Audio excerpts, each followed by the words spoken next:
Hello future doctors, क्या हाल चाल है।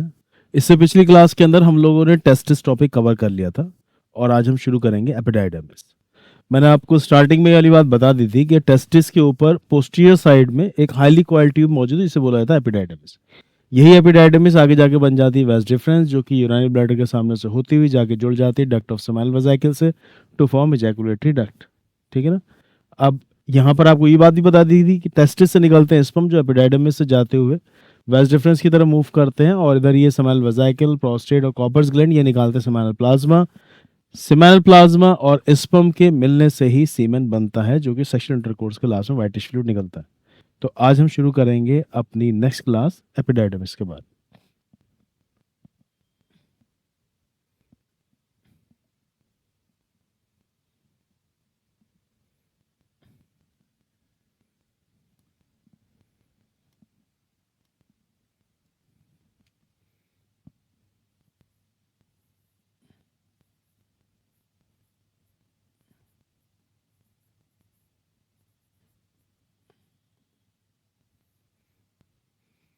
जब हम टेस्टिस पढ़ रहे थे वहीं मैंने आपको दिखाया था कि मान लीजिए हमारे ओवल शेप टेस्टिस है और इसी टेस्टिस के ऊपर ये पोस्टीरियर साइड में हाईली कॉइल ट्यूब मौजूद है जिसे बोला जाता है एपिडाइडमिस, और यही आगे जाके बन जाती है वेस डिफरेंस।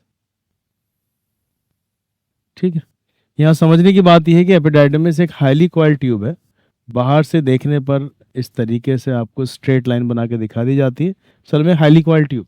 ठीक है ना। दूसरी इंपॉर्टेंट बात जो यहाँ पर समझनी है वो ये कि एपिडाइडमिस के भी तीन पार्ट होते हैं। एपिडाइडमिस का वो पार्ट जो कि टेस्टिस के ऊपर मौजूद है, ये कहलाता है कैपट एपिडाइडमिस। कैपट एपिडाइडमिस। जो बीच वाला पोर्शन है ये कहलाता है कॉर्पस एपिडाइडमिस। Corpus epididymis. और जो नीचे वाला पोर्शन है ये कहलाता है कॉर्डा एपिडाइडमिस। तो यहीं से पॉइंट याद कर लेते हैं कि epididymis is a highly coiled tube present on the posterior surface of each testis. ठीक है ना। Epididymis has three part, caput, corpus and cauda. और the portion of epididymis present over the head of testis known as caput epididymis. The portion of epididymis continued as vas difference is cauda epididymis। ठीक है ना। Sperms जब testis में निकल के epididymis में आते हैं तो यहाँ पर टेम्परेरी फॉर्म के लिए, मतलब टेम्परेरी तौर के लिए 18-24 घंटे के लिए स्टोर होते हैं। जाहिर सी बात है 24 घंटे अच्छा खासा लंबा समय, अगर इस बीच स्पर्म्स को खाना नरिशमेंट नहीं मिलेगा तो वो मर जाएंगे। तो इसलिए अल्लाह ताला ने इधर एपिडाइडमिस के अंदर स्पर्म को टेम्परेरी स्टोर भी कराया और उनके नरिशमेंट का भी इंतजाम किया। जाहिर सी बात है 24 घंटे में थोड़ा मैच्योर भी हो जाएंगे। तो इस पर एक सवाल इस तरीके से पूछा जाता है, प्रीवियस ईयर में कई बार आएगा, sperms are stored and nourished inside. Stored and nourished inside, आप आंसर लगाएंगे एपिडाइडमिस। वैसे नरिशमेंट का काम सर्टोली सेल्स का भी था, तो अगर सिर्फ नरिशमेंट का सवाल आता है आप आंसर लगा देंगे Sertoli cells. Sperms are stored and nourished inside, तो आप आंसर लगा देंगे एपिडाइडमिस। ठीक है ना। अब जब टेस्टिस से स्पर्म निकल के एपिडाइडमिस में आते हैं तो ये तैरना सीख जाते हैं। तो इसको एक सवाल ये पूछा गया, स्पर्म्स एक्वायर मोटिलिटी इन, तो अब आंसर लगाएंगे एपिडाइडमिस। या the functional maturation of sperm starts in, तो अब आंसर लगाएंगे एपिडाइडमिस। याद रहेगी वाली बात। अच्छा, जैसे जैसे स्पर्म्स आगे बढ़ते रहते हैं इनके अंदर फ्लूइड भी बढ़ता रहता है, वेस डिफरेंस के अंदर से भी सिक्रीशन निकलते हैं उसको नरिश करने के लिए, फिर आगे seminal vesicle, prostate, Cowper's gland के बढ़ते चले जाएंगे। मतलब स्टार्टिंग में सबसे कम फ्लूइड होगा, जाहिर सी बात है, जैसे एपिडाइडमिस में पहुंचे तो उससे सबसे कम फ्लूइड होगा क्योंकि तो फ्लूइड तो बाद में बढ़ेंगे। तो अगर सवाल ये पूछा आपसे जाए कि अगर फ्लूइड बहुत कम है तो वो चीज़ कंसनट्रेटेड होगी या डाइल्यूट होगी, तो अगर फ्लूइड कम है तो वो कंसनट्रेटेड होगी, है ना। जैसे जैसे फ्लूइड बढ़ता चलेगा डाइल्यूट होती चली जाएगी। तो उस पर ये सवाल भी आ चुका है कि स्पर्म्स आर कंसनट्रेटेड इनसाइड, तब भी आप आंसर लगाएंगे एपिडाइडमिस। याद रहे कितनी बार, इतना याद कर लेते हैं। तो पॉइंट यहाँ पर हम याद करेंगे कि epididymis is epididymis is a highly coiled tube, highly coiled tube present on the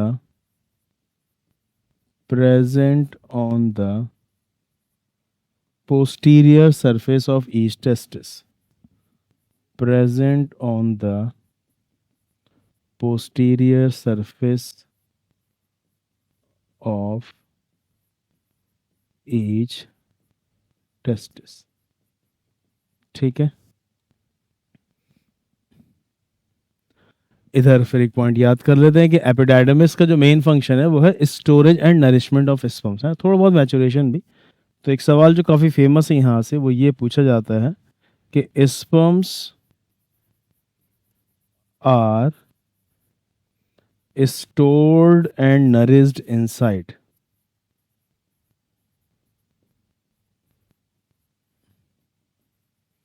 sperms are stored and nourished inside, आप आंसर लगा देंगे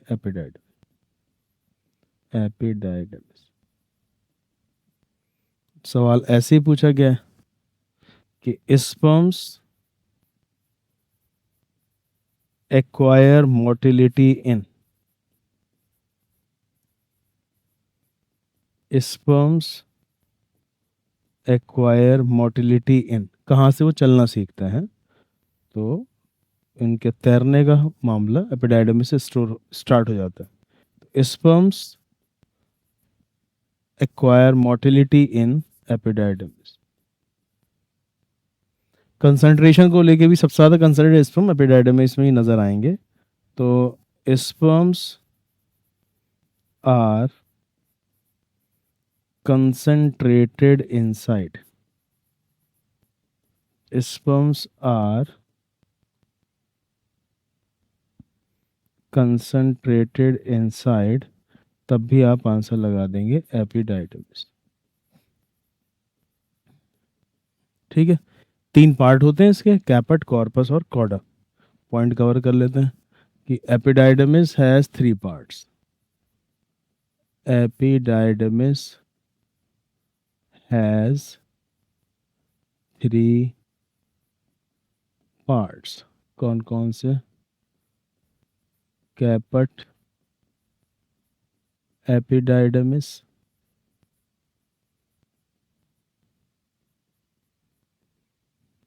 कॉर्पस एपिडाइडमिस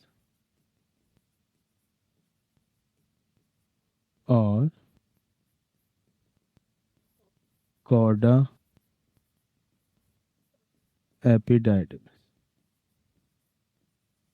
ठीक है, तो अगर आपसे सवाल पूछा जाता है कि the portion of epididymis present over the head of testis, caput epididymis.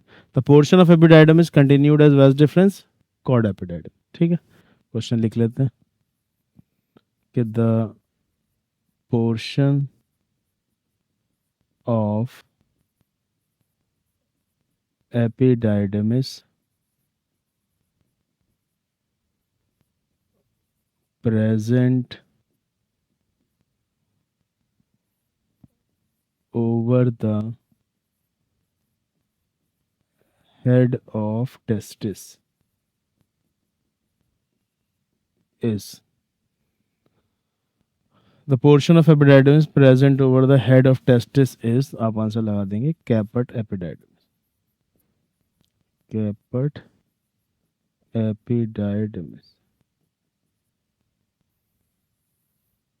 सवाल अगर आपसे पूछा जाता है कि the portion of epididymis continued as vas deferens, the portion of epididymis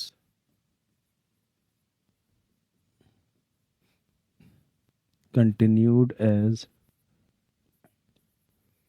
Wells difference is, the portion of epididymis continued as Wells difference is chorda epididymis, chorda epididymis। क्या यहाँ तक बात समझ में आ गई? ठीक, अब यही कॉर्डा एपिडाइडमिस आगे कंटिन्यू हुई एज वेस्ट डिफरेंस। ये वेस्ट डिफरेंस ऊपर जाके यूराइनल ब्लैडर के सामने से घूम के जाके जुड़ जाएगी डक्ट ऑफ सेमिनल वेसिकल से टू फॉर्म इजैकुलेटरी डक्ट। अब यहाँ समझने की बात ये भी है कि जो टेस्टिस ऊपर से नीचे मूव हुए थे इंग्वाइनल कैनाल से हुए थे, तो वेस्ट डिफरेंस भी जो नीचे से ऊपर जाती होगी एब्डोमेन में वो इंग्वाइनल कैनाल के जरिए जाती होगी। सवाल ऐसे प्रीवियस ईयर पूछा गया है, आपने 9-10 में सुना होगा। वेस्ट डिफरेंस को काट दिया जाता है, टाइट करके बांध दिया जाता है, तो ये वेजेक्टमी कहलाता है ना, क्योंकि स्पर्म्स के जाने के रास्ते को रोक देते हैं। तो अगर वेस्ट डिफरेंस को कट कर दिया जाए तो फिर क्या एजैकुलेशन के दौरान जो सीमेन रिलीज होगा, नहीं होगा? सीमेन तो रिलीज होगा, क्योंकि आगे समाइल वेजाइकल प्रोस्टेट कॉर्पस ग्लैंड तो सही काम कर रहे हैं, बस आपने स्पर्म्स को रोक दिया है ना। तो वो जो सीमेन होगा उसमें स्पर्म होंगे ही नहीं, है ना। तो ये एक तरीका प्रेगनेंसी को रोकने का। तो अगर सवाल ये पूछा था vas deferens of a man is cut then semen is without sperm. ठीक है, तो नेक्स्ट टॉपिक ही याद कर लेते हैं हम, वेस्ट डिफरेंस।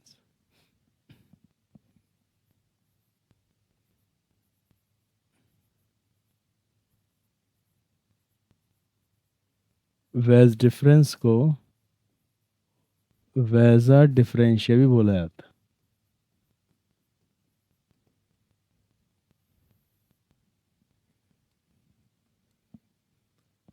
पॉइंट याद कर लेते हैं कि वेस्ट डिफरेंस या cauda epididymis continued as vas deferens. Cauda epididymis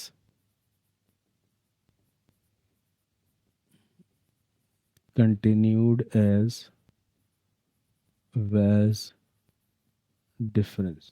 ठीक है, it ascends upward by inguinal canal, it ascends upward via inguinal canal, loops over the urinary bladder, urinary bladder के सामने से घूम के आती है, loops over the urinary bladder, urinary bladder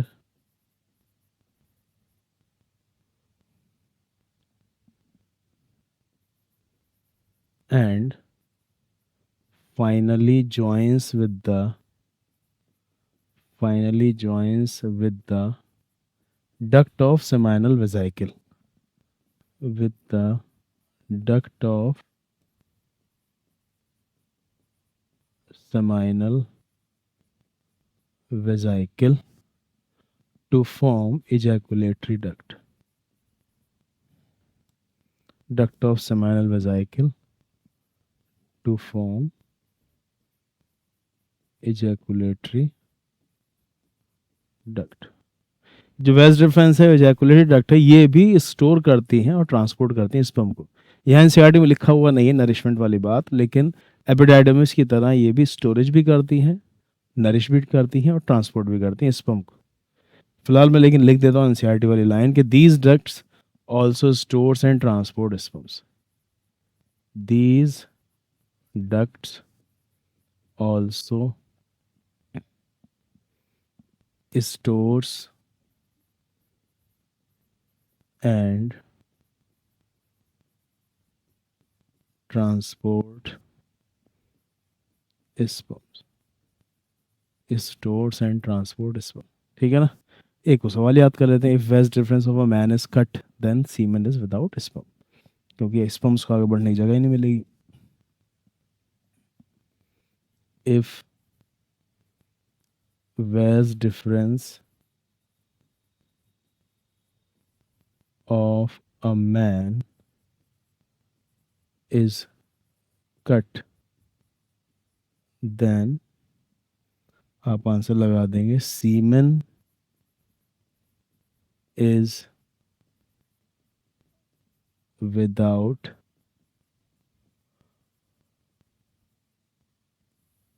sperm। सीमेन में स्पर्म नहीं होगा, बस इसके लिए जो टर्म आती है वो है azoospermia, absence of sperms in semen, azoospermia कहलाता है।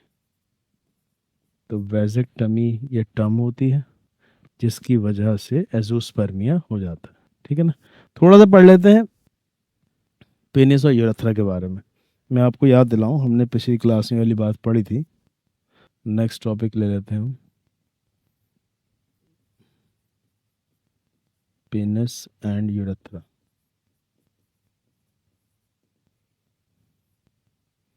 ह्यूमन एक्सक्रीटरी सिस्टम के जो आपने डायग्राम बनाया होगा, तो वहाँ पर आपने इस तरीके से यूराइनरी ब्लैडर को दिखाया होगा। और ये लास्ट वाला पार्ट यूरेथ्रा बता दिया जाता है। यही यूरेथ्रा आगे कंटिन्यू हो जाता है और टिप पर जाके बहुत बारीक सा हो जाता है। हम्म? इधर पिछली क्लासेस में आपने सुना था कि यहीं पर मौजूद है ये कॉपर्स ग्लैंड, इसके नीचे मौजूद होता है बल्बोयूरेथ्रल ग्लैंड, और उसके नीचे से पेनिस स्टार्ट हो जाता है। ये आगे पेनिस में।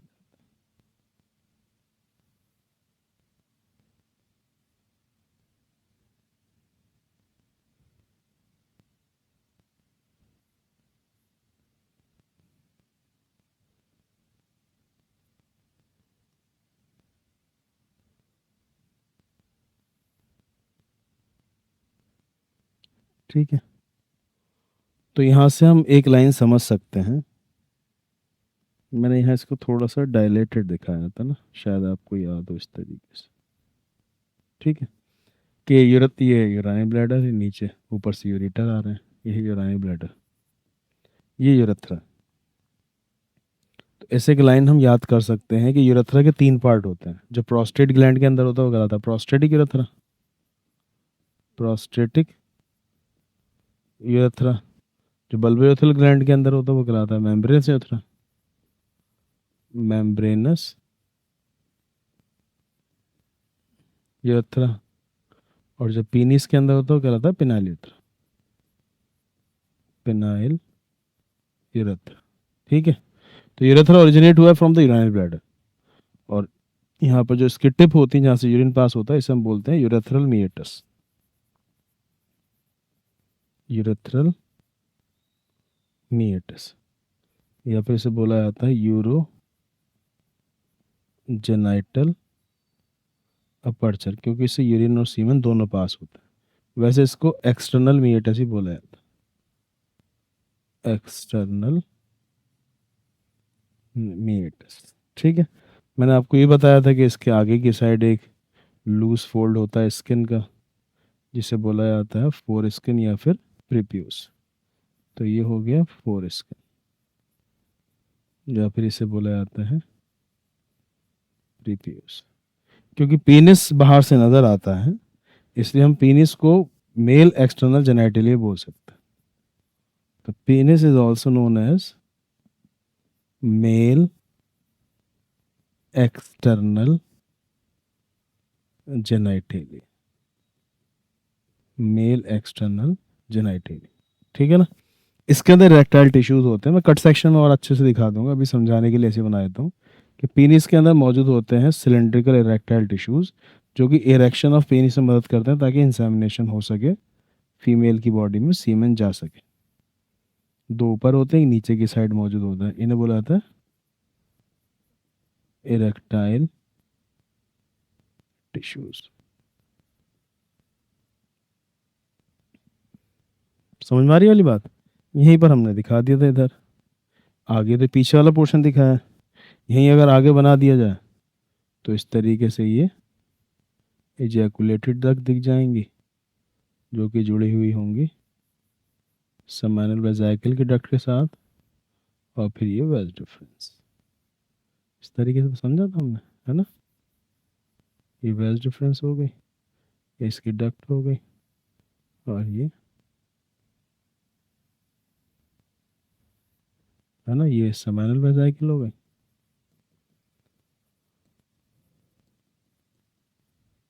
और ये vas deferens, it loops over the urinary bladder and finally joins with the duct of seminal vesicle to form ejaculatory duct। ऐसा आपने सुना था, ejaculatory duct। थोड़ा सा तो रिवाइज हुआ होगा ना। तो यहीं से कुछ पॉइंट लिख देते हैं, जैसे कि पहली बात ये लिख देते हैं, penis is the male external genitalia, और इसके अंदर मौजूद है यूरेथ्रा। यूरेथ्रा के जरिए यूरिन भी पास होता है और सीमेन भी पास होता है। तो एक लाइन लिख देता हूँ मैं, penis is the male external genitalia, क्योंकि बाहर से नजर आता है। हालांकि बाहर से स्क्रोटम भी नजर आता है, तो स्क्रोटम को भी हम कह सकते हैं, मैं लिख देता हूँ ब्रैकेट में, and scrotum also, and scrotum also, ठीक है ना। enlarged end of penis is known as the glans penis, है ना। It is covered by a loose fold of skin known as foreskin या फिर प्रीप्यूस। दो चार पॉइंट इसी कवर कर देते हैं। The enlarged end of penis is known as glans penis, is known as glans penis, ठीक है। तो stop, it is covered by a loose fold of skin known as foreskin, foreskin और prepuce, ठीक है ना। The removal of foreskin is known as circumcision, एक question लिखा था हमने, है ना। The removal of foreskin is known as, the removal of foreskin is known as circumcision,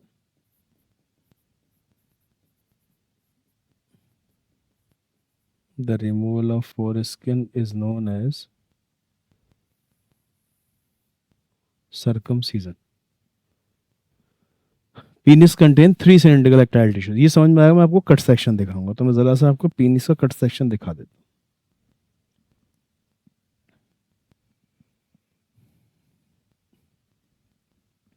cut section penis कुछ इस तरीके से नजर आएगा।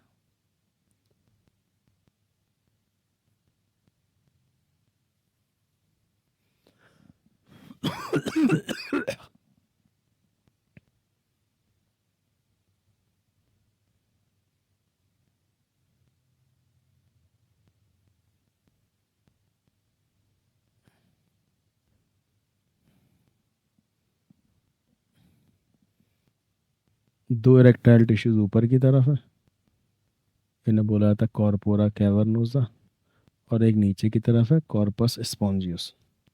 इसी के अंदर आपको नजर आएगा पेनाइल यूरेथ्रा, जिससे कि यूरिन और सीमेन बाहर आता है। तो एक लाइन लिख देते हैं कि कट सेक्शन ऑफ पेनिस में, cut section of penis, cut section of penis में हम ऊपर की तरफ नजर आते हैं टू डॉर्सल इरेक्टाइल टिश्यू, इनका नाम है कॉर्पोरा कैवर्नोसा। पूछे नहीं जाते हैं खैर ये नाम, कॉर्पोरा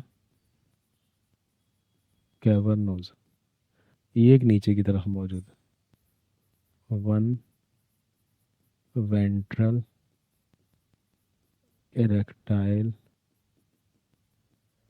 टिश्यू, इसका नाम है corpus स्पॉन्जियस,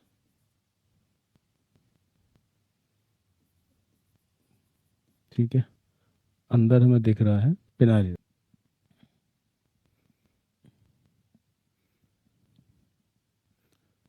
penile urethra passes through corpus spongiosum of penis। तो हम याद कर लेते हैं कि penis contain 3 cylindrical erectile tissues, 2 dorsal corpora cavernosa and 1 ventral corpus spongiosum। These erectile tissues helps in the erection of penis and thus it causes insemination। तो जब तक इरेक्शन नहीं होगा penis का, तो फिर फीमेल जेनिटल ट्रैक्ट में insert नहीं होगा, तो फिर इंसेमिनेशन भी नहीं हो पाएगा। तो these cylindrical erectile tissues erection में मदद करते हैं, जिससे कि इंसेमिनेशन हो जाए, है ना। पेनाइल यूरेथ्रा किससे पास करता है? Corpus spongiosum. पॉइंट एक याद कर लेते हैं कि penis contains 3 cylindrical erectile tissues.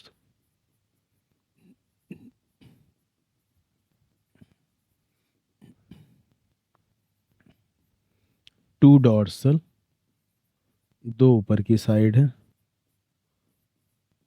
Corpora cavernosa and 1 ventral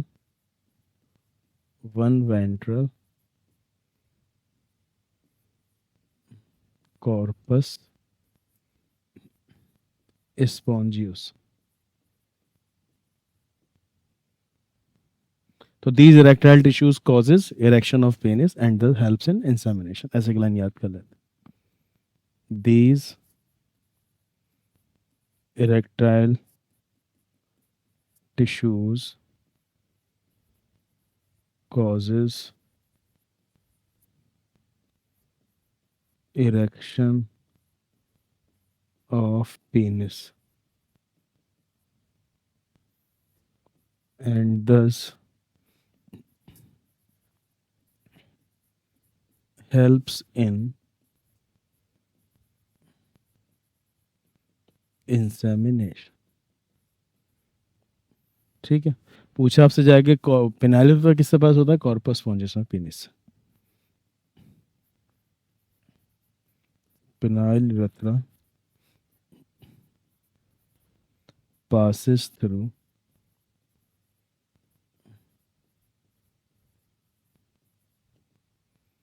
corpus spongiosum of penis. Corpus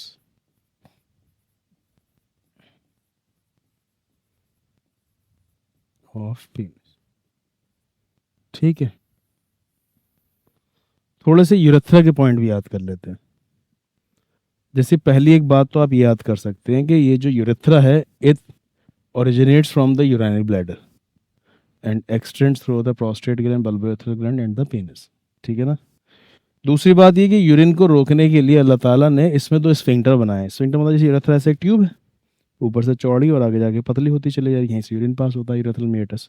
तो यहाँ पे इस तरीके गोल गोल मसल्स हैं जो कि यूरिन के फ्लो को रोक देती हैं. जैसे कि अगर आप कभी क्लासरूम में है, बस में बैठे हुए हैं, वॉशरूम नहीं जा सकते, आप यूरिन रोक लेते हैं. तो उसे रोकने के लिए 2 स्फिंक्टर हैं. एक तो यहाँ पर है नेक ऑफ यूरिनरी ब्लैडर के ऊपर और दूसरा यहाँ पर है बल्बोयूरेथ्रल ग्लैंड के अंदर. जो अंदर की साइड मौजूद है उसे बोल देते हैं internal urethral sphincter. Internal urethral sphincter ये स्मूथ मसल से बना हुआ है. और एक ये बाहर की साइड, ये कहलाएगा external urethral sphincter. External urethral sphincter. Previous year में ये सवाल पूछा, ये स्केलेटल मसल से बना होता है. तो जब यूरिनरी ब्लैडर फुल हो जाता है अंदर वाला तो ऑटोमेटिकली रिलैक्स हो जाता है. लेकिन अगर आप यूरिन पास नहीं करना चाहते हैं, यूरिन रोकते हैं, तो एक्सटर्नल यूरेथ्रल स्फिंक्टर की वजह से आप रोकते हैं, क्योंकि ये जो है स्केलेटल मसल से बना हुआ है स्फिंक्टर. मैं बस ये बात याद दिलाना चाह रहा था. प्रीवियस ईयर एक बार ये सवाल पूछा गया, how many sphincters are present in the male urethra. को आंसर लगाना था 2. इतनी सी बात यहाँ पूछी गई. तो कुछ पॉइंट्स हम यूरेथ्रा के बारे में भी लिख देते हैं कि यूरेथ्रा एक कॉमन पैसेज है for the flow of urine and semen. Urethra is a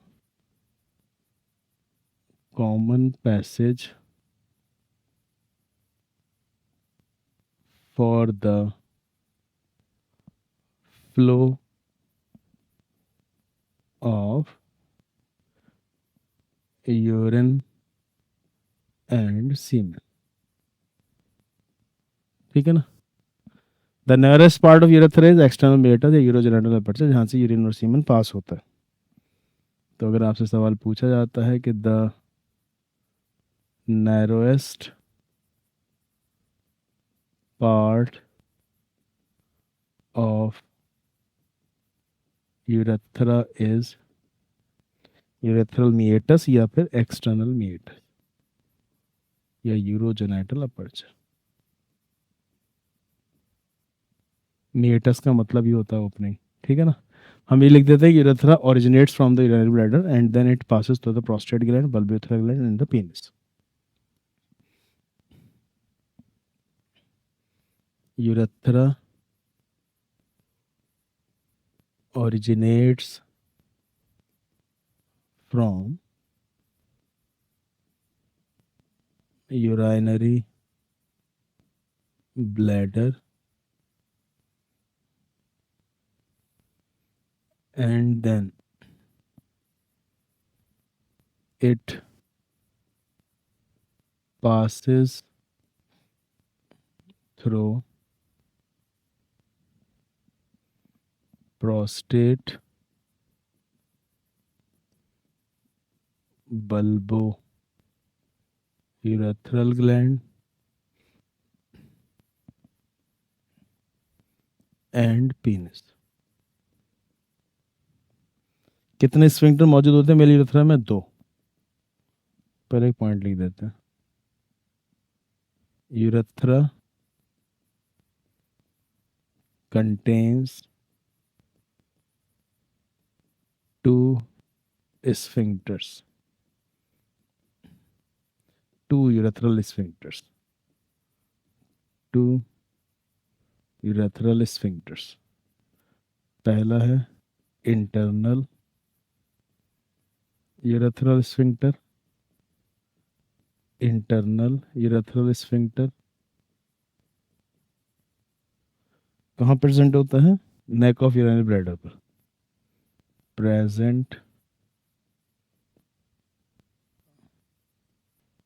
eight neck of urinary bladder. दूसरा एक्सटर्नल यूरेथ्रल स्फिंक्टर,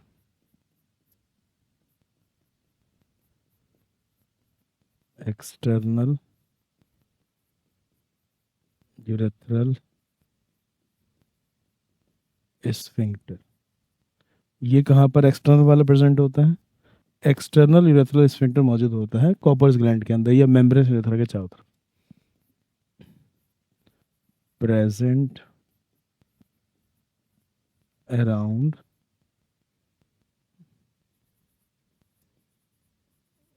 membranous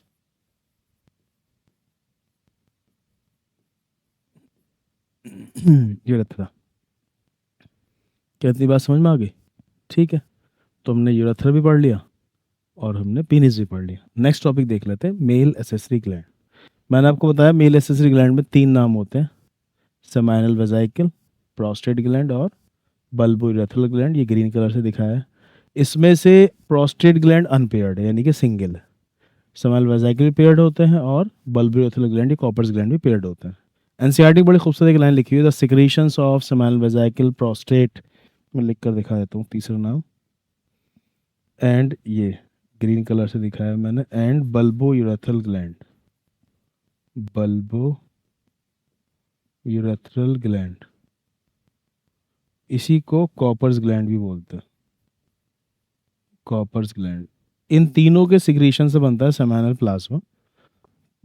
किस किस के? सेमाइनल वेजाइकल, ये येलो वाला है प्रोस्टेट ग्लैंड, इसका भी नाम नहीं लिखा हुआ, लिख देता हूँ।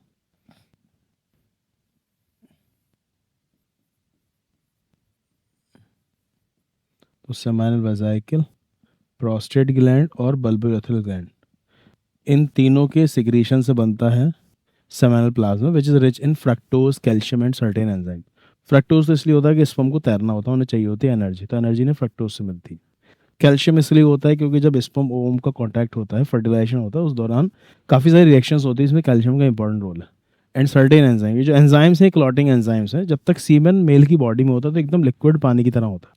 बाहर निकलने के बाद सीमेन जमने लगता है, कोगुलेट करने लगता है, जैसे ब्लड कोगुलेट कर जाता है ना, तो इसे बोला जाता है कोगुलेशन ऑफ सीमेन। इसमें ये एंजाइम्स मदद करता है। एक बार देख लेते हैं। एनसीईआरटी में खैर इनकी डिटेल पर भी सवाल आ रहे हैं।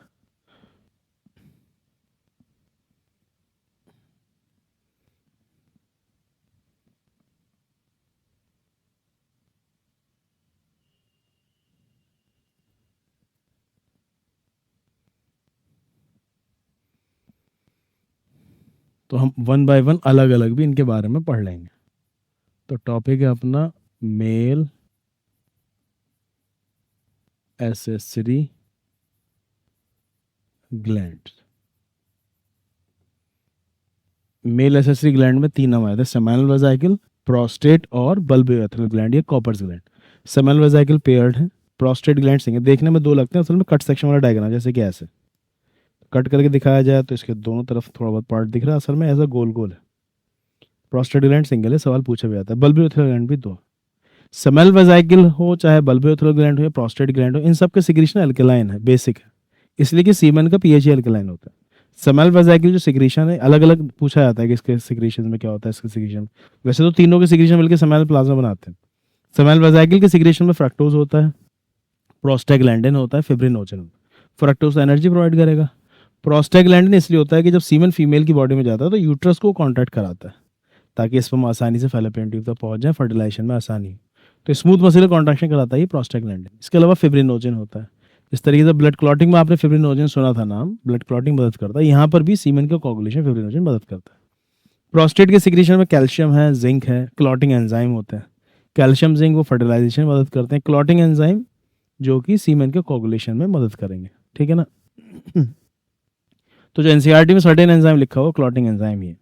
सवाल ये भी पूछा था मेन फंक्शन क्या है प्रोस्टेट ग्लैंड का। तो प्रोस्टेट ग्लैंड का मेन फंक्शन ये है कि इसी के सिक्रीशन मेनली ऐसे हैं जो कि ऑप्टिमम पीएच प्रोवाइड करते हैं for the motility of sperm. इसका मतलब क्या हो, असल में फीमेल जेनिटल ट्रैक्ट का पीएच 2.5 से 3.5 के आसपास, 4.5 के आसपास रहता है, यानी एसिडिक रहता है। अब अगर पीएच लेस देन 6 है तो इसमें मूव ही नहीं करते, तो फर्टिलाइजेशन ही नहीं होगा। सीमेन की पीएच को 6 से ऊपर पहुंचाने में सबसे इंपॉर्टेंट रोल प्रोस्टेट ग्लैंड का, प्रोस्टेट ग्लैंड का। तो ये सवाल पूछा जाता है कि what is the main function of prostate, तो आप बोलेंगे it provides optimum pH for the motility of sperm, ठीक है ना। अब यहाँ पर एनसीईआरटी में एक लाइन लिखी, तो प्रोस्टेट पर मैंने सवाल बताए थे प्रीवियस। एनसीईआरटी में 4 नाम लिखे हैं, एपिडाइडमिस से शुरू किया, एपिडाइडमिस, वेस डिफरेंस, सेमिनल वेजाइकल और प्रोस्टेट। बताया इन चारों की सिक्रीशन जरूरी है for the maturation motility of sperm. तो ये सवाल नीट में अभी तक आया नहीं है, तो हो सकता है आपसे सवाल पूछ ले कि maturation and motility of sperm के लिए किस किस की सिक्रीशन जरूरी है, तो आप बोले सेमिनल वेजाइकल, प्रोस्टेट, 2 नाम शुरू से लेने, एपिडाइडमिस, वेस डिफरेंस। सीक्वेंस बोलेंगे एपिडाइडमिस, वेस डिफरेंस, सेमिनल वेजाइकल और प्रोस्टेट। लोकेशन पर भी सवाल आ रहे हैं, जैसे कि मैं दिखाई देता हूँ। लोकेशन भी सवाल आ रहा है, प्रोस्टेट ग्लैंड कहाँ प्रेजेंट है, तो आप बोलेंगे सेमिनल वेजाइकल के नीचे प्रेजेंट होते हैं या फिर बल्बोयूरेथ्रल ग्लैंड के ऊपर प्रेजेंट, ठीक है ना। तो सेमिनल वेजाइकल पेयर्ड है, प्रोस्टेट अनपेयर्ड है, देखने में 2 लग रहे हैं, कट सेक्शन वाला डायग्राम है, और बल्बोयूरेथ्रल ग्लैंड भी पेयर्ड होते हैं। सेमिनल वेजाइकल के सिक्रीशन मौजूद होता है फ्रक्टोज, प्रोस्टाग्लैंडिन और फिब्रिनोजन। प्रोस्टेट ग्लैंड के सिक्रीशन मौजूद है, कैल्शियम है, जिंक है, और इसके अलावा क्लॉटिंग एंजाइम है। एक एंजाइम भी है एसिड फॉस्फेटेज, जो केवल प्रोस्टेट ग्लैंड के अंदर ही पाया जाता है। और आगे हम कैंसर के बारे में पढ़ेंगे, अगर ये एंजाइम बढ़ जाता है तो उससे अंदाजा लगाया था इसका अंदर प्रोस्टेट ग्लैंड का कैंसर हो गया। तो ट्यूमर मार्कर है प्रोस्टेट का एसिड फॉस्फेटेज। बल्बोयूरेथ्रल ग्लैंड जो है ये अपने अंदर से एल्कलाइन म्यूकस लाइक सब्सटेंस निकालते हैं जो कि पीनिस को लुब्रिकेट करते हैं ड्यूरिंग सेक्सुअल इंटरकोर्स। तो alkaline mucus like substance that lubricate the penis during sexual intercourse कौन निकालता है, कॉपर्स ग्लैंड या बल्बोयूरेथ्रल ग्लैंड, ठीक है ना। इसके अलावा ये म्यूकस जब अंदर से निकल के आता है, अब यूरिन का पीएच भी हल्का सा एसिडिक होता है 6.8, तो उस एसिडिक यूरिन की वजह से यूरेथ्रा में तकलीफ ना होने लगे उसके लिए अल्लाह ताला ने ये बल्बोयूरेथ्रल ग्लैंड से निकलवा एल्कलाइन म्यूकस, तो it protect the urethra from the acidity of urine. इस तरीके से सवाल याद कर लेते हैं। सेमिनल वेजाइकल से निकलता है फ्रक्टोज, प्रोस्टाग्लैंडिन और फिब्रिनोजन। फीमेल की बॉडी में ऐसा कोई भी ग्लैंड नहीं जो फ्रक्टोज बनाता हो। तो अगर फीमेल की बॉडी में, फीमेल जेनिटल ट्रैक्ट में, वेजाइना में फ्रक्टोज मिलता है तो एक कंफर्म केस माना जाता है रेप का। अब वो बात अलग है कि लड़की ने अपनी मर्जी से कराया या फिर किसी ने जबरदस्ती की, तो अगर कोई लड़की कंप्लेन करती है जाके कि मेरे साथ रेप हुआ है, तो उसको कंफर्म ऐसे ही किया जाता है कि फीमेल जेनिटल ट्रैक्ट में अगर फ्रक्टोज मिल जाता है, presence of fructose in the female genital tract confirms rape. तो फॉरेंसिक टेस्ट फॉर रेप में यही चीज देखी जाती है कि फीमेल जेनिटल ट्रैक्ट में फ्रक्टोज है नहीं। कौन बनाता है फ्रक्टोज, सेमिनल वेजाइकल, ठीक है ना। कुछ पॉइंट लिख लेते हैं यहाँ पर।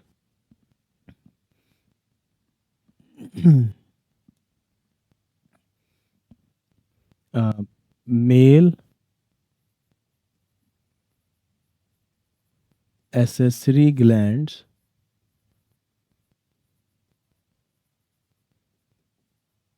includes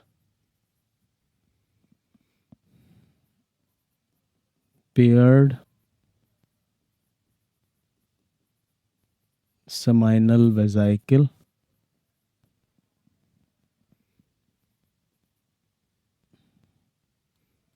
A prostate and paired bulbourethral gland. Bulbourethral gland, जिसको कि कॉपर्स ग्लैंड भी बोला जाता है। ठीक है, तो मेल एसेसरी ग्लैंड में कौन कौन से नाम आ जाते हैं? तो mail accessory gland include paired seminal वेजाइकल, एक प्रोस्टेट है इसमें, और पेयर्ड बल्बोरेथल ग्लैंड या फिर कॉपर्स ग्लैंड। ठीक है ना। अब इन ग्लैंड्स के सिक्रीशन से ही बनता है सेमाइनल प्लाज्मा। एनसीईआरटी लिखती है which is rich in fructose calcium certain enzyme. Important सवाल है, जरा याद कर लेते हैं कि the secretions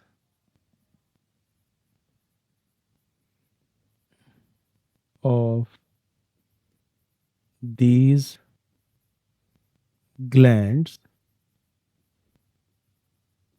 constitute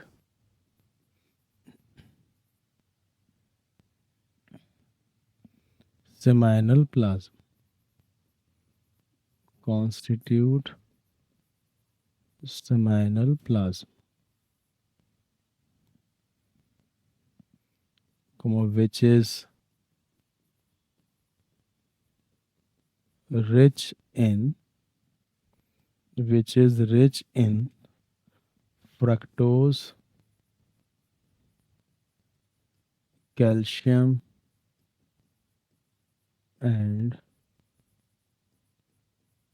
certain enzymes. Fructose, calcium, and certain enzymes. ठीक है ना। अच्छा, एक सवाल याद कर लेते हैं। Unpaired male reproductive structure is prostate. The unpaired male reproductive structure is prostate. ठीक है, वन बाय वन इनके बारे में भी लिख लेते हैं। तो पहली हेडिंग ले लेते हैं सेमाइनल वेजाइकल।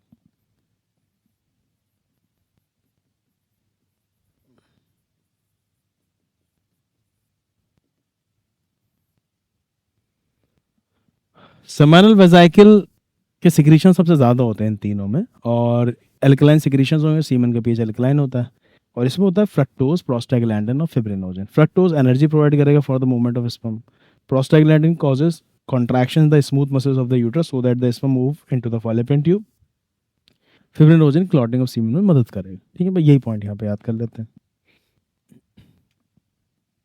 कि the alkaline secretions of seminal vesicle contains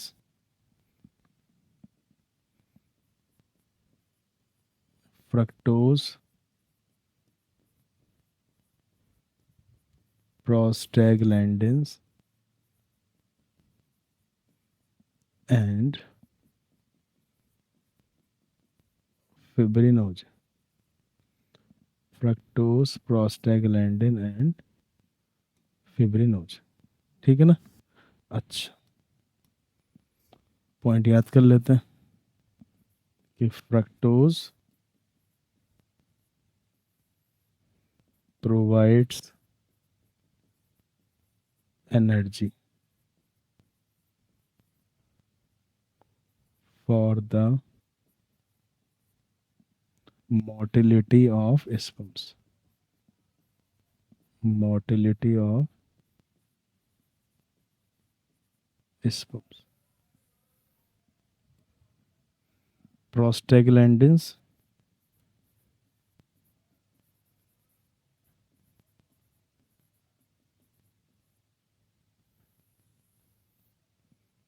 causes contractions in smooth muscles of uterus so that the sperms moves up to the fallopian tube. ठीक है. तीसरा है fibrinogen. Fibrinogen helps in the clotting of semen या coagulation of semen. Fibrinogen helps in coagulation of semen. ठीक है. Seminal वेजाइकल के बाद next ले लेते हैं prostate gland.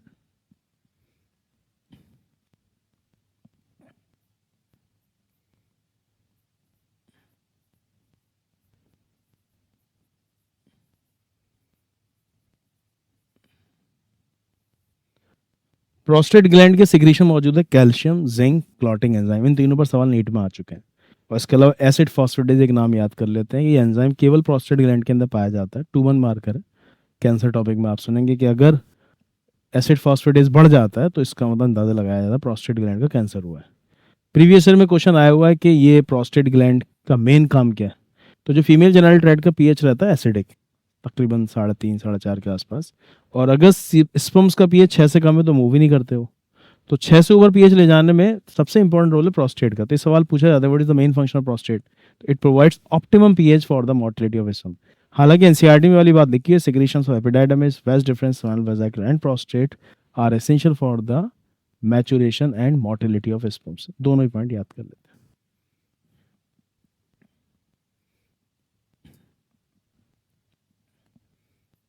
The alkaline secretions of prostate contains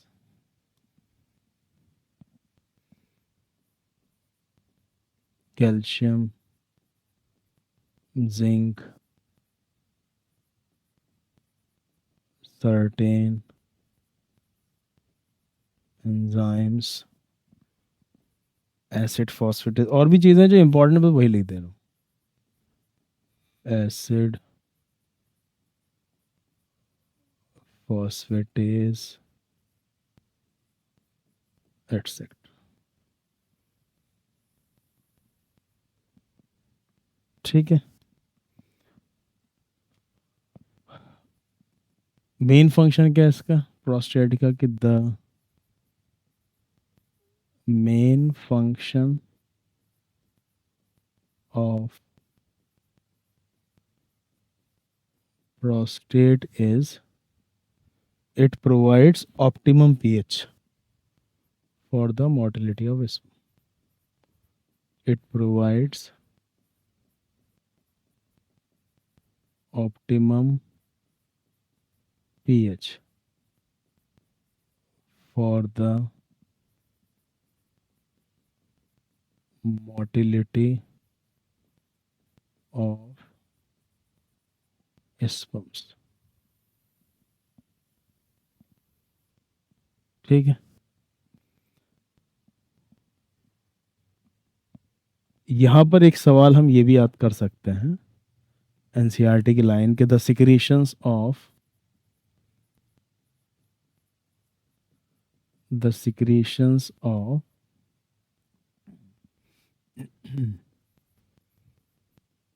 epididymis, vas deferens, seminal vesicles,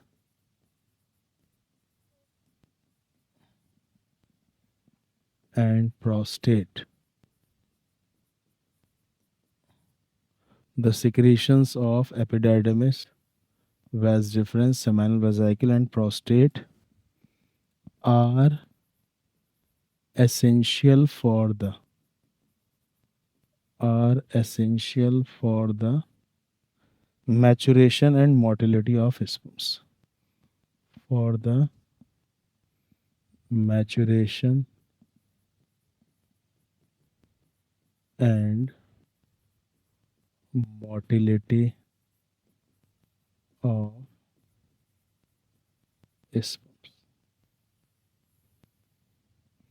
याद रही ये बात? ठीक है। अच्छा,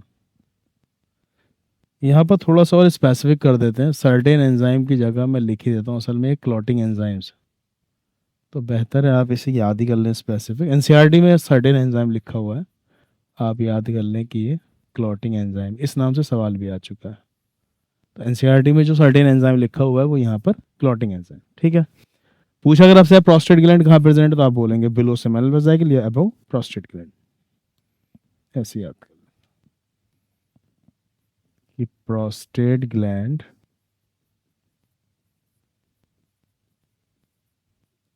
इज प्रेजेंट, या तो ऑप्शन आपको दे रखा होगा below seminal vesicle, below seminal vesicle, या फिर दे रखा होगा अबव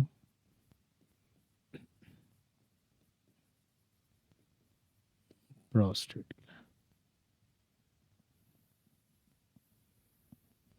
ठीक है। नंबर थर्ड है bulbo urethral gland. Bulbo urethral gland, जैसे बोला जाता है कॉपर्स ग्लैंड। ठीक है। इसमें लाइन याद कर सकते हैं कि bulbourethral gland Cowper's gland secretes alkaline mucus like substance that helps in the lubrication of penis during sexual intercourse. इसके अलावा सवाल पूछा गया है कि ऐसा कौन सा ग्लैंड है जो कि अपने अंदर एल्कलाइन म्यूकस निकालता है to protect the urethra from the acidity of urine. आप आंसर लगा देंगे कॉपर्स ग्लैंड। सवाल यही पूछा गया, देखो मेल वाला टॉपिक चल रहा है, तो ऐसा नहीं है सिर्फ मेल ह्यूमन बींग्स के अंदर मौजूद है, मेल मैमल्स हैं उन सब के अंदर सेमिनल वेसिकल, प्रोस्टेट और कॉपर्स ग्लैंड होते हैं। एक सवाल यहाँ से भी आ चुका है, दोनों तीनों क्वेश्चन लिख लेते हैं। करते क्या है ये bulbourethral gland? It secretes alkaline mucus like substance. ये म्यूकस लफ्ज आप याद रखिएगा, alkaline mucus like substance that helps in lubrication of penis during sexual intercourse।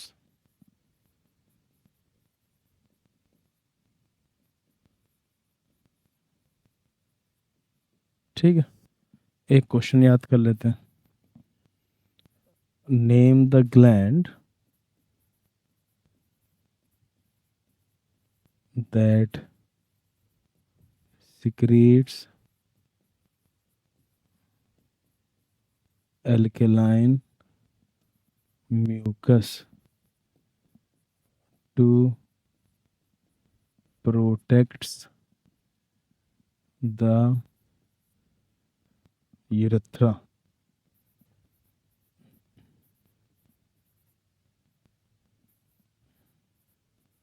from the acidity of urine। protects the urethra from the acidity of urine। क्या answer लगाएंगे आप? यही Cowper's gland.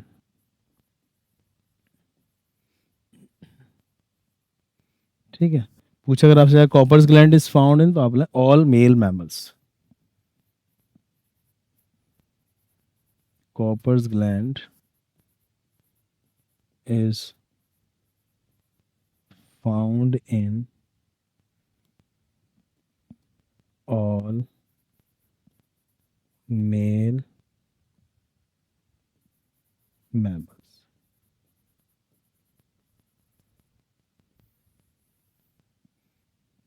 ठीक, आई होप को आपको बातें समझ में आई होंगी। तो यहाँ तक मेल एसएससी ग्लैंड तक हमने ख़त्म कर लिया। जल्दी मिलते हैं अगले वीडियो में। Best of luck.